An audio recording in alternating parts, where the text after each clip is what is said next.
Ahoj, tu je Peťo, toto je Filipová dielňa a ty sleduješ S kožou na trh číslo 2.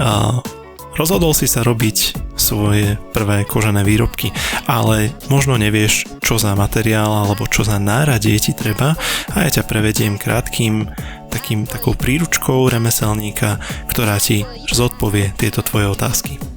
Tak poďme na to. Najdôležitejšia kombinácia vecí, ktoré potrebuje každý remeselník a obzvlášť brašnár, tak je nôž. Ja používam takýto, je to Olfa, ale funguje akýkoľvek nôž, ktorý má schopnosť záretovať tak ten rezák a ja používam vlastne tie nože, ktoré sa dajú lámať po 0,5 cm a nie po celých centimetroch, pretože to veľmi šetrí množstvo tých nožíkov, ktoré spotrebujem a zároveň ten nôž je vždy ostrý. A to je možno aj rada číslo 1, vždy olámovej ten nôž skôr, ako si myslíš, že už ho olamovať treba. Pravítko funguje prakticky akékoľvek, ale ja chcem vyzdvihnúť takýto krajčírsky štvorec 15x15, toto viete zohnať v Teddy za 2-3 eurá a ja to používam roky, je to najlepšie, čo môžete mať, lebo je to pomerne hrubý plast a dobre potom klže nôž, takže toto odporúčam naozaj každému a čo je najdôležitejšie, tak tá mierka nie je po celých centimetroch a po milimetroch, ale je rozdelená len na štvrť centimetre. To znamená, že nemáte problém s presnosťou, kedy by vám mohlo ujsť to meranie. A pravé uhly sú základom každého výrobku a tu ich máte naozaj dobré. Takže toto Teddy 3 eurá, super vec.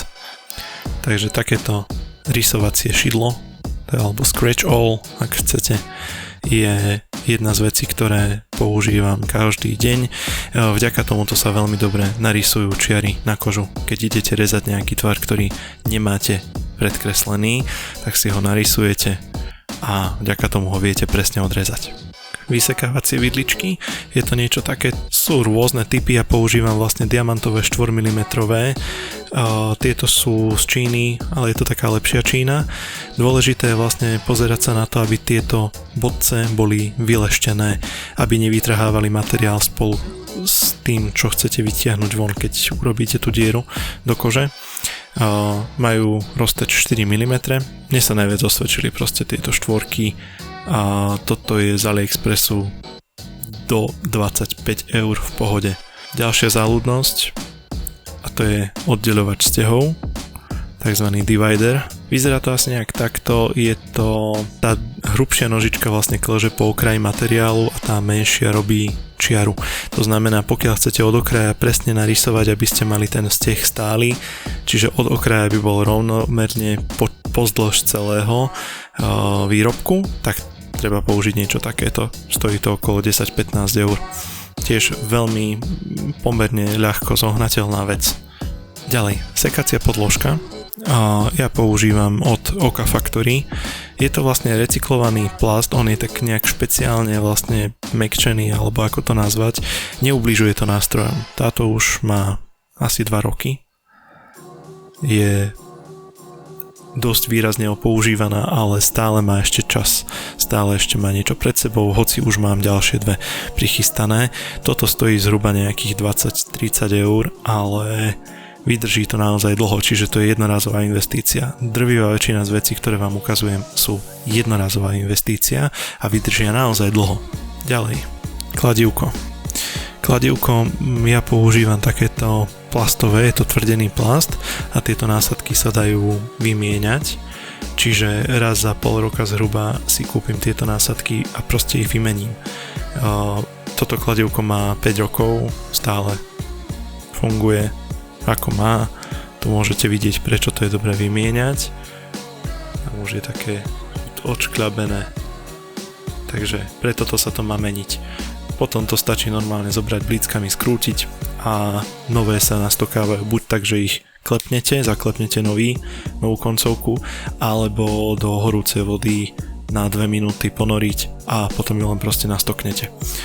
Super vec a nikdy nesklame, sú aj ťažšie, sú aj ľahšie, čiže pre úplne začiatočníka je super, nedorúbete si na tom ruky. Ďalej, orezávače hrán. Orezávače hrán fungujú presne na to, na čo majú. Češi majú na to krásny výraz hranožízek. Čiže ono orezáva vlastne tú hranu, ktorá vznikne po odrezaní kože, čo je v pravom uhle, tak po 45 stupňovým uhlom odreže ten zvyšný materiál. Cena takéhoto niečoho sa pohybuje od 15 až po 50 až 100 eur. Začiaľ akože takéto niečo na AliExpresse viete zohnať za 15-20, toto v kamennom obchode 15-20. Záleží od kvality a či chcete značku alebo nie značku, ale ako vidíte, ja nemám také extra značkové a funguje to perfektne. Na e-shope Vuta sa to dá zohnať napríklad, čo je vlastne priamo pre brašnárov náradie, ktoré vyrába značka Vuta z Číny. Pomocou hladítka vlastne zahládzate hranu, ktorú odrežete a zrežete ju pod 45 stupňovým uhlom orezávačom. A vďaka tomuto máte naozaj možnosť urobiť krásne hladké hrany a hladké plochy na orezoch. V kombinácii s Tokonole je to perfektná vec. Hladítko zhruba do 10 eur Tokonole, ako kde 10-15. Vydrží relatívne dlho, ale je to najlepšie, čo viete zohnať na hrany. Lepidlo.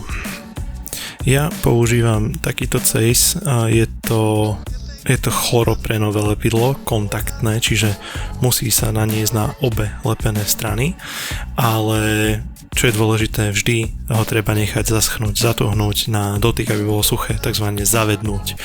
Vtedy ten spoj je naozaj pevný, ohybný a trvácny. Je to vodeodolné, predáva sa to ako lepidlo na obuv, takže naozaj musí vydržať mnoho a pri tomto naozaj som mal len pozitívne skúsenosti. Tak tu už ideme do finále, čiže niť na ručné šitie, presne takto sa to dá aj kúpiť. Niť na ručné šitie je vlastne polyester, ktorý je navoskovaný. To znamená, že keď ho chcete na konci zatuhnúť alebo zataviť, aby držala, tak ho stačí zapáliť obyčajným zapaľovačom. Vydrží to relatívne dlho, pokiaľ nešijete nejaké dlhanské veci obrovitánske. Takže tak, ďalej obyčajný, klasický zápík. Ja už iné ako BIC alebo BIC nechcem, takže zapík číslo 1, vec v dielni vždy potrebná. Ihly na ručné šitie, takisto vec, ktorú vám treba. Tieto sú od Primu. Mne sa osvedčili najviac, niekto ich nemá rád, lebo sú extrémne tvrdé a lámu sa, alebo sú mäkké a krivia sa. Naozaj fungujú len tieto dva extrémy, ja som sa ešte nestretol, aby boli nejako konzistentné, ale naozaj to kúpite ich tam 25 kusov, vždy sa používajú dve pri šití, takže máte naozaj relatívne na dlho, ale keď robím nejaké väčšie projekty, si beriem čerstvé, takže takisto super vec, ale nemá to veľkú životnosť, našťastie nie sú drahé, takže za mňa OK. A ešte jedna vec, a to sú štikačky, takéto niečo. Ja mám nerezové a je to len kvôli tomu, aby sa dali brúsiť, ale štandardne sa dajú kúpiť s plastovým držatkom a stoja do 2 eur. Tieto 5 sú drahšie, vydržia dlho. Kúpite jedny, ak to nestratíte, slúžia dlho. Toto, čo sme si práve ukázali, je čisté minimum a ja sem dám zoznam týchto vecí aj s nejakou orientačnou cenou, ktorú by ste celkovo za to mohli zaplatiť. No a potom máme ešte možnosť tieto alebo niektoré z týchto produktov zohnať aj v bundloch.